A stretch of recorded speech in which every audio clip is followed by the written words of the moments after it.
गेल्या महिनाभरापासून करण्यात आलेलं नियोजन आज 23 सप्टेंबरला प्रत्यक्षात उतरलंय। लाखोंच्या संख्येने या मराठा महाक्रांती मूक मोर्चाला जनतेने पाठिंबा दिलाय। अहमदनगरमध्ये आज म्हणजे 23 सप्टेंबरला मराठा समाजाचा मराठा महाक्रांती मूक मोर्चा निघालाय। 13 जुलै रोजी कर्जत तालुक्यामध्ये राज्याला हादरून टाकलेली घटना घडली।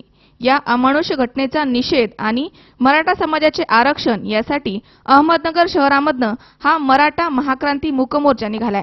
या मोर्चाने अगदी सर्व रेकॉर्ड ब्रेक करून गर्दीचा उच्चांक गाठलाय आणि अहमदनगरच्या इतिहासामध्ये एक अभूतपूर्व घटनेची नोंद झाली आहे।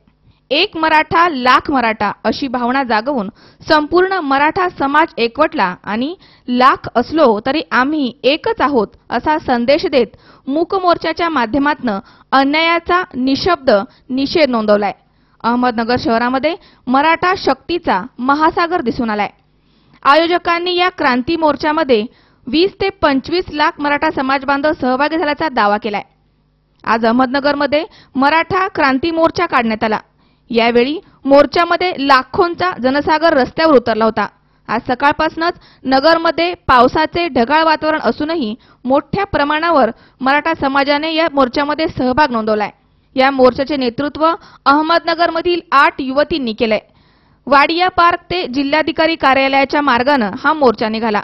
शेवटी चांदणी चौकामध्ये निवेदनाचं वाचन करण्यात आलं आणि त्यानंतर अनुराधा बेरड, किरण गव्हाणे, ऐश्वर्या अजबे आणि सायली चितळे यांनी जिल्हाधिकाऱ्यांना मागण्याचं निवेदन दिलंय।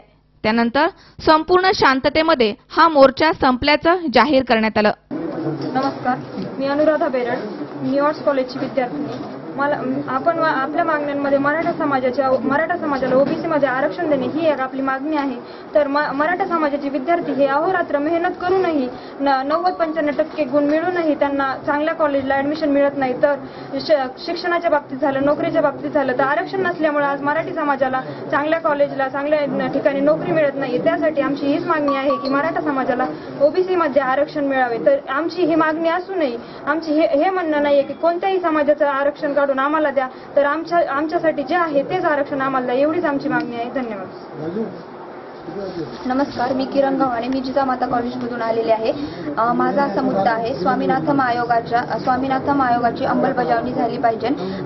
गेल्या 5 वर्षात स्वामीनाथन आयोगाने केंद्र सरकारकडे अहवाल सादर केला आहे, पण अजूनही त्याची अंमलबजावणी झालेली नाही। त्यामध्ये शेतकऱ्याच्या सुखसुविधासाठी जलसिंचन असेल, अन्न सुरक्षा असेल, त्याचबरोबर सर्वात महत्त्वाचा मुद्दा म्हणजे शेतकऱ्याच्या होणाऱ्या आत्महत्या थांबवण्यासाठी तरतूद केलेल्या आहेत। तर सरकारने लवकर याची दखल घेऊन तो मुद्दा पुढे ढकलावा। धन्यवाद। नमस्कार, माझं नाव ऐश्वर्या अजबे, मी छत्रपती इंजिनिअरिंग कॉलेजची विद्यार्थिनी आहे। माझा असा मुद्दा आहे की पेसा कायद्याद्वारे आपण एखादा तालुका जर अनुसूचित तालुका म्हणून जर घोषित करणार असतो तर त्या तालुक्यामध्ये अनुसूचित जातीच्या लोकांचे प्रमाण कडक प्रकारे तपासले गेले पाहिजे व त्या कायद्याअंतर्गत भरलेल्या जागांचं प्रमाणही मर्यादित ठेवलं पाहिजे।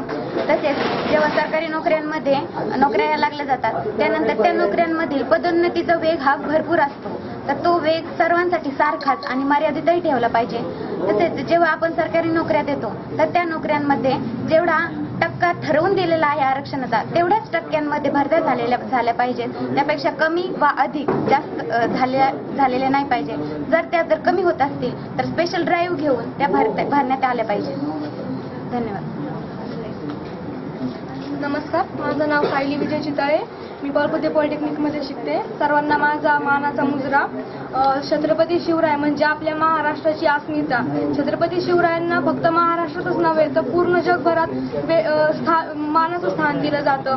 छत्रपती शिवरायांचा जन्म आपल्या महाराष्ट्राच्या भूमीत झाला। व्हिएतनाम सारख्या छोट्या राष्ट्रामध्ये सुद्धा शिवाजी महाराजांचं अत्यंत मोठ्या अशा स्वरूपातलं तिथं स्मारक आहे।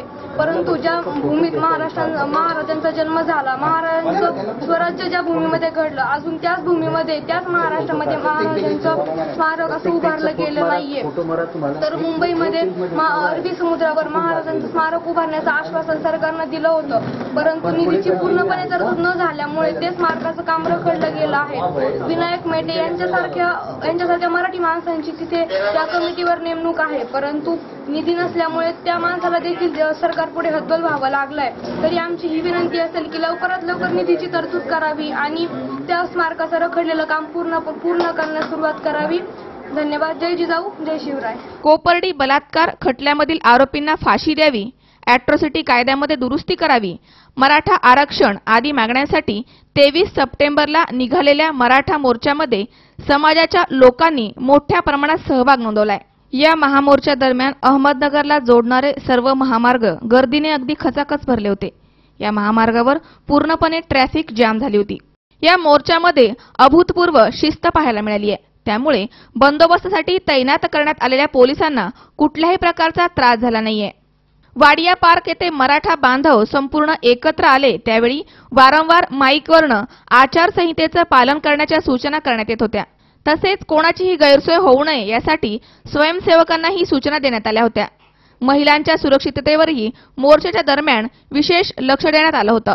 या मोर्चाचं वेगळेपण ठरलंय ते म्हणजे मराठा समाजातील विद्यार्थ्यांना 50% आरक्षण द्यावे असं म्हणत मराठा शिक्षण सम्राट देखील या मोर्चामध्ये सहभागी झालेत. प्रत्यक्षात मात्र इतर वेळी डोनेशन घेणाऱ्यांनाच हे लोक प्राधान्य देताना दिसतायत. दरम्यान मराठा क्रांती मोर्चामध्ये जिल्ह्यातील महिला लोकप्रतिनिधींची उपस्थितीही लक्षणीय होती. आमदार स्नेहलता कोल्हे, शालिनीताई विखे, आमदार मोनिका राजळे, अनुराधा नागवडे, प्रतिभा पाचपुते या सहभागी झाल्या होत्या.